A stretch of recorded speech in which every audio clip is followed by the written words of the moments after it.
Hello dear students, ഇന്നത്തെ വീഡിയോയിൽ നമ്മുടെ പ്ലാനാർ ഗ്രാഫ്സിൻ്റെ ലാസ്റ്റ് സെക്ഷൻ 5.4 കുറട്ടോവ്സ്കിസ് തിയറം ഇതാണ് ഡിസ്കസ് ചെയ്യുന്നത്. ഈ സെക്ഷനിൽ നമുക്ക് തിയറത്തിൻ്റെ പ്രൂഫുകളൊന്നും നോക്കണ്ട, രണ്ട് പുതിയ ഡെഫിനിഷൻസ് ആണ് മെയിനായിട്ട് നോക്കാനുള്ളത്, പിന്നെ തിയറം സ്റ്റേറ്റ്മെൻറ്റുകൾ. അപ്പോൾ അതിൽ ഫസ്റ്റ് പുതിയ ടേം എന്ന് പറഞ്ഞത് sub division of A graph. ഒരു ഗ്രാഫിൻ്റെ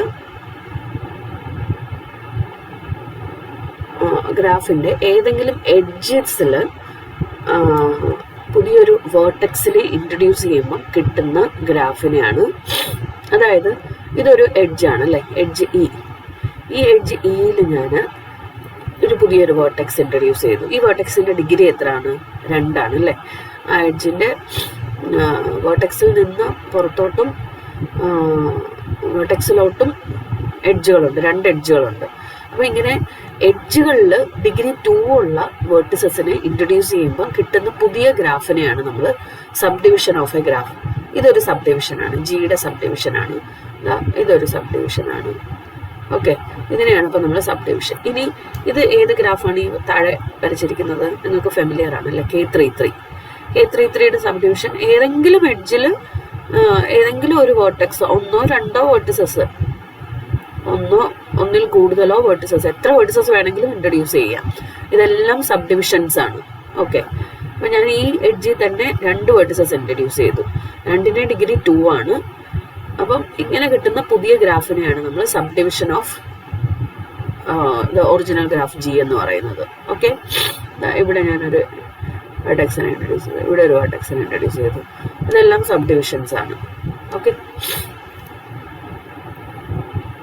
ഇനി അടുത്തൊരു പുതിയ ടേമാണ് a contraction on the edge e. അപ്പം ആ കിട്ടുന്ന പുതിയ ഗ്രാഫിനെ നമ്മൾ G*E എന്നാണ് ഡിനോട്ട് ചെയ്യുന്നത്. കൺട്രാക്ഷൻ, എഡ്ജ് ഇയെ കൺട്രാക്ട് ചെയ്ത് കഴിഞ്ഞ് കിട്ടുന്ന പുതിയ ഗ്രാഫിനെ G*E എന്നാണ് നൊട്ടേഷൻ. ഇപ്പോൾ സപ്പോസ് ഇതാണ് ജി എന്ന് വിചാരിക്കുക, ഇതാണ് നമ്മുടെ ഗ്രാഫ് ജി. ഞാൻ എഡ്ജ് ഇയെ കൺട്രാക്ട് ചെയ്യുമ്പോൾ കിട്ടുന്ന പുതിയ ഗ്രാഫ് എന്ന് പറഞ്ഞാൽ എഡ്ജ് ഇയുടെ എൻഡ് വേർട്ടിസസ് യുവും വിയും ആണല്ലോ, ഈ യുവും വിയും മാറി W, പുതിയ വേർട്ടെക്സ് W ആയി.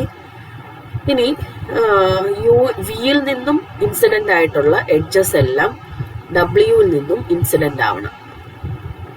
ഓക്കെ, ഇനി യുവിൽ നിന്നും ഇൻസിഡന്റ് ആയിട്ടുള്ള എഡ്ജസ് എല്ലാം Wയിൽ നിന്നും ഇൻസിഡന്റ് ആവണം. ഓക്കെ, ഇതാണ് G*E. ക്ലിയർ ആയോ? അതായത് ഇത്രയേ ഉള്ളൂ. എഡ്ജ് ഇയെ കൺട്രാക്ട് ചെയ്യുക എന്ന് പറഞ്ഞാൽ എഡ്ജ് ഇയുടെ എൻഡ് പോയിന്റ്സ് UV ആണെങ്കിൽ യുവിൽ നിന്ന് ഇൻസിഡന്റ് ആയിട്ടുള്ള എഡ്ജസ് എല്ലാം ഈ ഒരു പുതിയ വെർട്ടെക്സ് Wയിൽ നിന്ന് ഇൻസിഡന്റ് ആവണം. അതുപോലെ വിയിൽ നിന്ന് ഇൻസിഡന്റ് ആയിട്ടുള്ള എഡ്ജസ് എല്ലാം Wയിൽ നിന്നും ഇൻസിഡന്റ് ആവണം. ഓക്കെ, എന്നിട്ട് എഡ്ജ് ഇ നമ്മളൊന്ന് കളഞ്ഞേക്കണം. ഫ്യൂഷനിൽ നമ്മൾ ചെയ്യുന്ന എഡ്ജ് ഇ ഒരു ലൂപ്പായിട്ട് കാണും. ഇത് അങ്ങനെയല്ല, എഡ്ജ് ഇ അങ്ങ് കളഞ്ഞേക്കണം.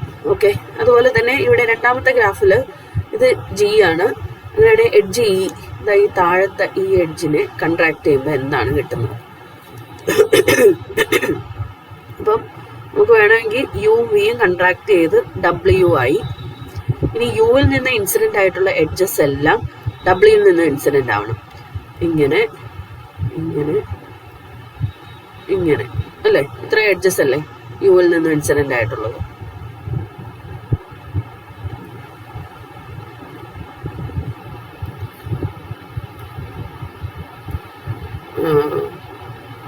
എന്നിട്ട് വിയിൽ നിന്ന് ഇൻസിഡന്റ് ആയിട്ടുള്ളതെല്ലാം Wയിൽ നിന്ന് ഇൻസിഡന്റ് ആവണം. വിയിൽ നിന്ന് എത്ര എണ്ണം ഇൻസിഡന്റ് ആയിട്ടുണ്ട്? 1. അതായത് ഈ എഡ്ജിനെയാണ്, ഈ എഡ്ജിനെയാണ് ഞാൻ ഇവിടെ ഇങ്ങനെ വരച്ചത്. ഓക്കെ, എന്നിട്ട് പിന്നെ ഇങ്ങനെ ഒരെണ്ണമുണ്ട്.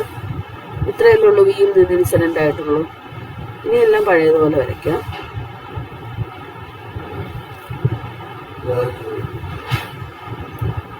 ഓക്കെ, ഇതായിരിക്കും നമ്മുടെ G*E.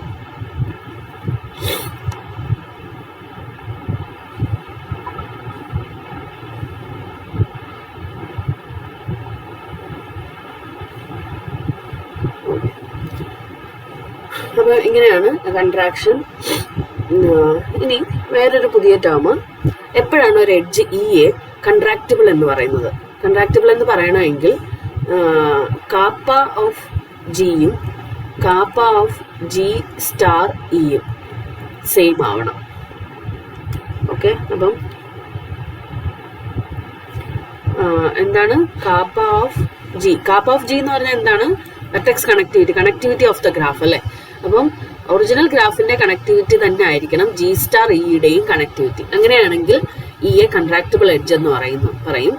ഈ ഡെഫിനിഷൻസ് എല്ലാം ഇമ്പോർട്ടൻ്റ് ആണ്. കാരണം നമുക്ക് ഈ സെക്ഷനിൽ തിയറം പ്രൂഫ് വേണ്ട, പകരം ഡെഫിനിഷൻസും തിയറം സ്റ്റേറ്റ്മെന്റുകളുമാണ് വേണ്ടത്, പേരുള്ള തിയറത്തിന്റെ സ്റ്റേറ്റ്മെന്റുകളും. ഓക്കെ, ഇനി തിയറം 5.12ന്റെ സ്റ്റേറ്റ്മെന്റ് നോക്കാം.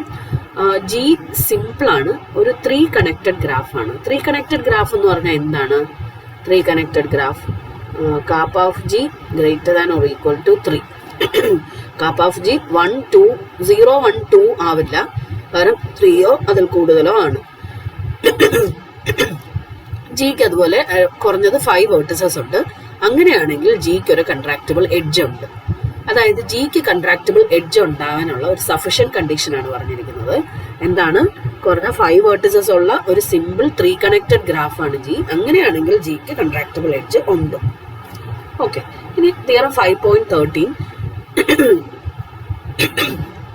ജി ഒരു സിമ്പിൾ 3 കണക്റ്റഡ് ഗ്രാഫാണ്. G contains no subgraph which is a subdivision of K5 or K33. അങ്ങനെയാണെങ്കിൽ ജി പ്ലാനർ ആയിരിക്കും. ഇതൊരു ഇമ്പോർട്ടൻറ്റ് തിയറാണ്. ആക്ച്വലി കുറട്ടോവ്സ്കിസ് തിയറത്തിന്റെ പ്രൂഫ് നമുക്ക് വേണ്ട. കുറട്ടോവ്സ്കിസ് തിയറം പ്രൂവ് ചെയ്യാൻ വേണ്ട മെയിൻ തിയറമാണ് തിയറം 5.13. ഓക്കെ, അപ്പൊ subdivision of K5 or K33, അതായത് ഞാൻ ഇതിനകത്ത് K33 വരച്ച് കാണിച്ചു അല്ലേ? K33 കുറച്ച് വേർട്ടിസസും കൂടെ ഇൻട്രൊഡ്യൂസ് ചെയ്യുമ്പം K33 കുറച്ച് എഡ്ജസിൽ ഒന്നോ അതിൽ കൂടുതലോ വേർട്ടിസസ് ഇൻട്രൊഡ്യൂസ് ചെയ്യുമ്പോൾ കിട്ടുന്നതാണ് സബ്ഡിവിഷൻ ഓഫ് K33. ഇതുപോലെ നമുക്ക് K5 വരയ്ക്കാം. K5 നിങ്ങൾക്കറിയാലോ,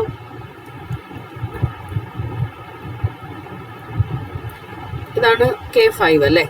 ഈ K5 ഏതെങ്കിലും ഒരു വേർട്ടെക്സിൽ ഏതെങ്കിലും ഒരു എഡ്ജിൽ ഞാൻ പുതിയൊരു വേർട്ടെക്സും കൂടെ ഇൻട്രൊഡ്യൂസ് ചെയ്യുമ്പം ഇതൊരു സബ്ഡിവിഷൻ ഓഫ് K5 ആണ്. കാരണം ഇവിടെ ഒരു വേർട്ടെക്സ് ഞാൻ ഇൻട്രൊഡ്യൂസ് ചെയ്തു. വേണമെങ്കിൽ ഇവിടെ ഒന്നും കൂടെ ഇൻട്രൊഡ്യൂസ് ചെയ്യാം. ഇതൊരു സബ്ഡിവിഷനാണ്, ഇതൊരു സബ്ഡിവിഷനാണ്. ഓക്കെ, അങ്ങനെ ഇതുപോലെ ഇതാണ് സബ്ഡിവിഷൻ ഓഫ് K5 എന്ന് പറഞ്ഞാൽ, സബ്ഡിവിഷൻ ഓഫ് K5. ഓക്കെ, ഇതെന്ന് പറഞ്ഞാൽ subdivision of K33.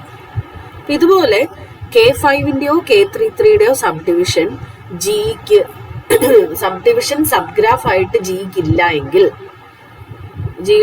G contains no subgraph which is a subdivision of K5 or K33.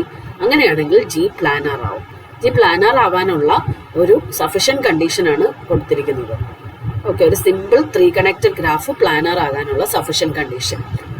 Okay, ഇനി കുറട്ടോവ്സ്കിസ് തിയറത്തിന്റെ സ്റ്റേറ്റ്മെന്റ് നിങ്ങൾ ബൈ ഹാർട്ട് ചെയ്യണം. If a graph G is planar, a graph G is planar if and only if it has no subgraph isomorphic to a subdivision of K5 or K33. അതായത് നമ്മൾ നേരത്തെ ഒരു part മാത്രമേ പറഞ്ഞുള്ളൂ, ഇത് 2 പാർട്ടും കൂടെ പറയുന്നതാണ് അടുത്ത theorem.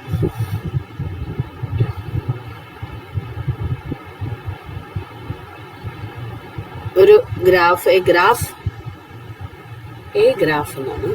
graph G is planar if and only if it has no subgraph isomorphic to a subdivision of K5 or K33. Planar ആവാനുള്ള ക്യാരക്ടറൈസേഷൻ ആണ്. പ്ലാനാർ ഗ്രാഫിന്റെ ക്യാരക്ടറൈസേഷൻ എന്ന് പറഞ്ഞ് ചോദിക്കാം, സ്റ്റേറ്റ് കുറട്ടോവ്സ്കിസ് തിയറം എന്ന് പറഞ്ഞും ചോദിക്കാം. ഓക്കെ, ഇനി ഒരു ടേം ഞാൻ പറയാൻ വിട്ടുപോയത്, എന്താണ് കോൺകാറ്റിനേഷൻ? അത് കോൺകാറ്റിനേഷൻ ഓഫ് 2 പാർട്സ് എന്നൊക്കെ പറഞ്ഞാൽ എന്താണ്? ആക്ച്വലി നമ്മുടെ ഈ ടോപ്പിക്കുമായിട്ട് ബന്ധപ്പെട്ടുള്ളതല്ല, ഞാൻ നേരത്തെ പറയാൻ വിട്ടുപോയൊരു ടേമാണ്. ഇപ്പം ഫോർ എക്സാമ്പിൾ ഇത് പി, യുയിൽ നിന്ന് വിയിലോട്ട്, ഇനി വിയിൽ നിന്ന് ഡബ്ല്യൂയിലോട്ട് വേറൊരു path Q. Concatenation of P and Q എന്ന് പറഞ്ഞാൽ പിയും ക്യൂവും കൂടെ ഒരുമിച്ച് ചേർത്തങ്ങ് വയ്ക്കുക. ഈ ക്യൂവിനെ എടുത്ത് ഈ വീല് കൊണ്ട്, ഇതല്ലേ ക്യൂ, അപ്പം ഈ ക്യൂവിൻ്റെ സ്റ്റാർട്ടിങ് പോയിന്റ് എടുത്ത് പിയുടെ എൻഡ് പോയിന്റിൽ കൊണ്ട് വെക്കുക. പിയും ക്യൂവും കോൺകാറ്റിനേറ്റ് ചെയ്യുക എന്ന് പറഞ്ഞാൽ, അതായത് ഇത് യു, ഇത് വി, ഇത് ഡബ്ല്യു, അതിൻ്റെ ഇത്രയും പോർഷൻ പിയും ഇത്രയും പോർഷൻ ക്യൂവും. ഇതാണ് concatenation of P and Q എന്ന് പറയുന്നത്. ഓക്കെ, ആ ഒരു ടേം ഞാൻ പറയാൻ വിട്ടുപോയതുകൊണ്ട് ഈ വീഡിയോയിൽ ജസ്റ്റ് പറഞ്ഞതേ ഉള്ളൂ. Okay, thank you.